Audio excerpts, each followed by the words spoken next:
इस चैप्टर में हम पढ़ेंगे कि फोर्स क्या होता है और इसका क्या इफेक्ट है जब ये किसी बॉडी पे एक्ट करती है। तो सबसे पहले फोर्स है क्या, हम इसके बारे में बात करते हैं। तो चलिए अब हम यहाँ कुछ एग्जांपल्स की बात करते हैं, जैसे कि lifting of bucket of water, एक पानी की बाल्टी का उठाना, पुलिंग ऑफ डोर, दरवाजे का खोलना, opening of refrigerator door, refrigerator के दरवाजे का खोलना, पिकिंग ऑफ बुक, किताब का उठाना, या kicking off football, closing the door of refrigerator, pressing the brake pedal, या पुशिंग द वुडन बॉक्स। ये सारी चीजें हैं, इनमें हम फोर्स का इस्तेमाल कर रहे हैं। अब ये वाली जो एग्जांपल्स हैं, जैसे lifting of bucket of water, pulling the door, opening of refrigerator door और पिकिंग ऑफ बुक, इसमें जो फोर्स हम लगा रहे हैं वो हम अपनी तरफ लगा रहे हैं। ठीक है, हम बकेट ऑफ वाटर जो है, पानी की जो बाल्टी, उसको उठा रहे हैं, तो उसको हम फोर्स कहां के लगा रहे हैं, अपनी तरफ लगा रहे हैं ना, अपनी तरफ लगा रहे हैं, बॉडी की तरफ लगा रहे हैं। या दरवाजा खोल रहे हैं तो अपनी तरफ फोर्स लगा रहे हैं, या रेफ्रिजरेटर का डोर खोल रहे हैं तो अपनी तरफ फोर्स लगा रहे हैं, या किताब उठा रहे हैं तो अपनी तरफ ही फोर्स लगा रहे हैं। बनिस्बत इसके जब हम फुटबॉल को किक कर रहे हैं तो फोर्स अपने से दूर लगा रहे हैं ना, किक कर रहे हैं लात से तो फोर्स अपने से दूर लगा रहे हैं। Closing the door of refrigerator, हम रेफ्रिजरेटर का दरवाजा बंद कर रहे हैं तो फोर्स अपने बॉडी से दूर लगा रहे हैं, धकेल रहे हैं हम। प्रेसिंग द ब्रेक पेडल, हम ब्रेक पेडल को दबा रहे हैं तो हम फोर्स अपने से दूर लगा रहे हैं, हम अपने से दूर फोर्स लगा रहे हैं, धकेल रहे हैं। पुशिंग द वुडन बॉक्स, हम एक वुडन बॉक्स को पुश कर रहे हैं तो हम अपने से दूर फोर्स लगा रहे हैं। तो इसका मतलब ये हुआ, जब हम किसी ऑब्जेक्ट को पुश या पुल करते हैं तो हम फोर्स लगाते हैं। तो डेफिनेशन यहाँ पे मैंने लिखी हुई है, द पुशिंग और pulling of an object, the push और pull of an object is termed as force. जब भी हम किसी ऑब्जेक्ट को पुश करते हैं या पुल करते हैं तो हम फोर्स लगाते हैं।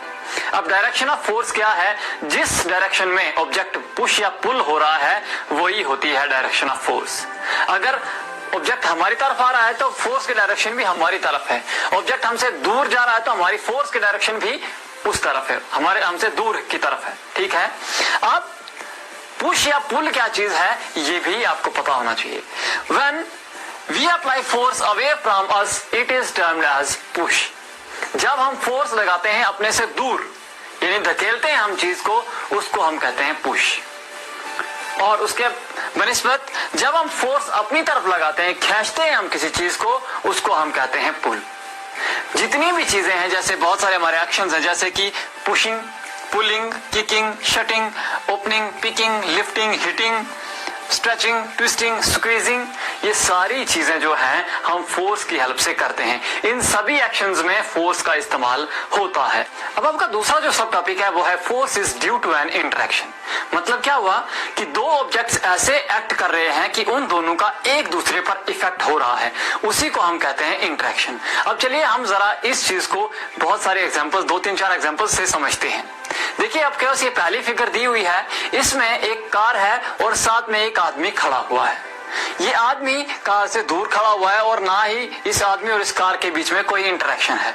तो कार को इसने पुश करना है, लेकिन क्या इस सिचुएशन में कार पुश होगी? तो इस सिचुएशन में कार पुश नहीं होगी। गाड़ी स्टार्ट नहीं हो रही है, उसको धक्का लगाना है, लेकिन ये दूर खड़ा है, तो क्या ये धक्का लगा पाएगा? ये धक्का नहीं लगा पाएगा। अब ये दूसरा केस देखिए, यहाँ पर ये आदमी बिल्कुल गाड़ी के साथ खड़ा हुआ है और ये इसने अपने हाथ गाड़ी की बैक पे लगाए हुए हैं और ये जोर लगा रहा है, फोर्स लगा रहा है, तो गाड़ी ऐसे केस में पुश हो रही है, यानी कि उसकी इंटरेक्शन हो रही है। गाड़ी की जो बॉडी है उस पर उसने हाथ लगाए तो फोर्स लगा रहा है, वो इंटरेक्शन हो रही है। अब दूसरी एग्जांपल देखिए, ये दो लड़कियां हैं, ये दोनों एक दूसरे की तरफ एक दूसरे को पुश कर रही हैं, तो इन दोनों के हाथ जो हैं वो एक दूसरे से लगे हुए हैं, जुड़े हुए हैं। देखिए आप, तो ये दोनों एक दूसरे को फोर्स लगा रही, पुश कर रही हैं। हु इज पुशिंग होम लिखा हुआ है नीचे, तो ये दोनों क्या कर रही हैं? एक दूसरे पर फोर्स लगा रही हैं। अब जिसकी फोर्स ज्यादा होगी वो दूसरे वाले को पुश कर लेगी। अगर दोनों की फोर्स बराबर होगी तो दोनों का जोर बराबर होगा, तो वो दोनों एक दूसरे को पुश नहीं कर पाएंगी, वो बराबर वैसे ही खड़ी रहेंगी। लेकिन जिसकी फोर्स ज्यादा होगी वो दूसरे को पुश कर लेगा। अब तीसरी एग्जांपल आप देख लो, यहाँ पर ये दो लड़कियां जो हैं वो एक दूसरे को पुल कर रही हैं, यानी कि दोनों अपनी अपनी तरफ जोर लगा रही हैं। ठीक है, दोनों अपनी तरफ खींच रही हैं। अब जिसकी ताकत ज्यादा होगी, जिसकी फोर्स ज्यादा होगी, वो दूसरी लड़की को अपनी तरफ खींच लेगी। ठीक है, अब आपके पास ये चौथी पिक्चर देखिए, इसमें क्या दिया हुआ है, इसमें आदमी जो दिया हुआ है ये इस काऊ को अपनी तरफ खींच रहा है, लेकिन काऊ जो है, वो जो गाय है, वो भी अपनी तरफ फोर्स लगा रही है। तो इसमें क्या हो रहा है कि काऊ अपनी तरफ फोर्स लगा रही है और ये इंसान अपनी तरफ फोर्स लगा रहा है। अगर इसकी फोर्स ज्यादा होगी तो ये इसको खींच पाएगा, नहीं तो वो उसको खींच लेगी। इसका क्या मतलब हुआ कि इंटरेक्शन हो रही है इन सब चीजों के बीच में। मतलब जब भी इंटरेक्शन होती है दो चीजों के बीच में, तब हम कहते हैं कि उन दो चीजों के बीच में फोर्स जो है वो लग रही है, यानी force is due to an interaction. अब आपका अगला सब टॉपिक जो है वो है एक्सप्लोरिंग फोर्सेस। इस सब टॉपिक में हम बात करेंगे magnitude of force and direction of force के बारे में। अब कितनी फोर्स लगी है, कितनी ताकत लगी है, उसको हम उसके मैग्नीट्यूड में नापते हैं। मैग्नीट्यूड की बात करें तो मैग्नीट्यूड को हम ऐसा यूनिट ऑफ फोर्स में ही नापते हैं जो कि है न्यूटन। न्यूटन को हम डिनोट करते हैं कैपिटल एन से, यानी कि इसको डिनोट करने का जो सिंबल है वो है कैपिटल एन। अब एक न्यूटन फोर्स कितनी होती है? A force which make an object of mass 1 kg to move at speed of 1 meter per second is called 1 Newton force या 1 न्यूटन। एक न्यूटन फोर्स उतनी फोर्स है जो कि एक मास 1 kg के ऑब्जेक्ट को 1 मीटर पर सेकंड की स्पीड से चला सकती है।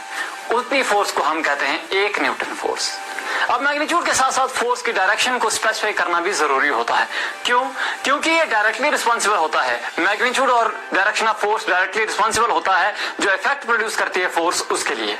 अगर मैग्नीट्यूड बदल जाएगा तो इफेक्ट बदल जाएगा, अगर डायरेक्शन बदल जाएगी तो भी इफेक्ट बदल जाएगा।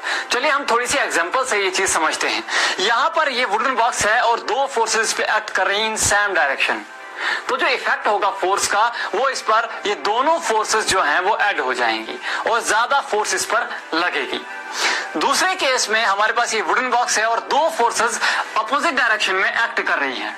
एक यहां से एक्ट कर रही है, दूसरी यहां से एक्ट कर रही है। तो क्या होगा, जो रिजल्टेंट फोर्स है वो इन दोनों के बीच का डिफरेंस होगा। यहाँ पर दोनों फोर्सेस ऐड हो रही हैं क्योंकि एक ही डायरेक्शन में लग रही हैं तो ज्यादा ताकत लग रही है, लेकिन यहाँ पर अपोजिट डायरेक्शन में लग रही हैं तो रिजल्टेंट क्या होगा, रिजल्ट जो नेट फोर्स है वो क्या होगी, वो दोनों के बीच का डिफरेंस होगी।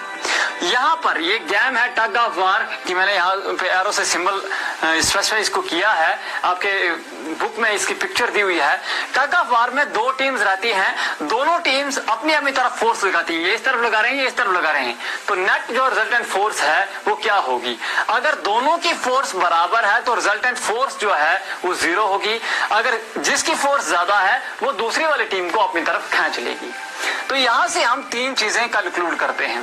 पहली चीज हम कंक्लूड करते हैं, the net force or resultant force acting on object is sum of two applied forces if both forces are applied in the same direction। यानी कि the resultant force or net force acting on an object is sum of two applied forces if both the forces are applied in the same direction। अगर दोनों forces एक ही direction में apply हुई हैं तो क्या है, सम ऑफ फोर्सेस। जो नेट फोर्स है वो सम ऑफ बोथ द फोर्सेस। जैसे यहां पर एक 3 न्यूटन सपोज करो अप्लाई कर रहा, दूसरा 2 न्यूटन अप्लाई कर रहा, तो इस पे टोटल 5 न्यूटन फोर्स अप्लाई हो रही है। दूसरा केस क्या है, द नेट फोर्स और resultant force acting on an object is difference between two applied forces if forces are applied in opposite direction. अगर फोर्सेस अपोजिट डायरेक्शन में लगाई जा रही हैं तो नेट फोर्स क्या है, नेट फोर्स है हमारे पास जो दोनों के बीच का डिफरेंस है वो नेट फोर्स है, वो रिजल्टेंट फोर्स है। सपोज करो यहां पर 3 न्यूटन फोर्स यहां से लग रही है, 2 न्यूटन फोर्स यहां से लग रही है, 2 न्यूटन फोर्स यहां से लग रही है, तो इस पर रिजल्टेंट फोर्स कितनी होगी, 1 न्यूटन होगी। किस डायरेक्शन में, इस डायरेक्शन में, क्योंकि इस डायरेक्शन की फोर्स ज्यादा उसकी कम है तो उसको हम ये न्यूट्रलाइज करके 1 न्यूटन फोर्स उस तरफ लगाएगा। अब यहां पर टग ऑफ वार में मान लो दोनों टीम्स 3-3 न्यूटन की फोर्स लगा रही हैं, 3 न्यूटन ये भी लगा रही है, 3 न्यूटन ये भी लगा रही है, ये एक टीम है, ये दूसरी टीम है, तो क्या होगा, नेट रिजल्टेंट फोर्स 0 होगी। यही चीज यहां पर मैंने लिखी हुई है, द नेट फोर्स और resultant force acting on an object is 0 if two applied forces are equal and in magnitude and opposite in direction. अब टग ऑफ वार में क्या होता है, दो टीम्स हैं, एक यहां पर एक यहां पर, दोनों रस्सी को खींचती हैं अपोजिट डायरेक्शन में, ठीक है। अगर दोनों की फोर्सेस इक्वल होंगी तो जो नेट फोर्स है उस रस्सी पर वो कितनी होगी, वो 0 होगी।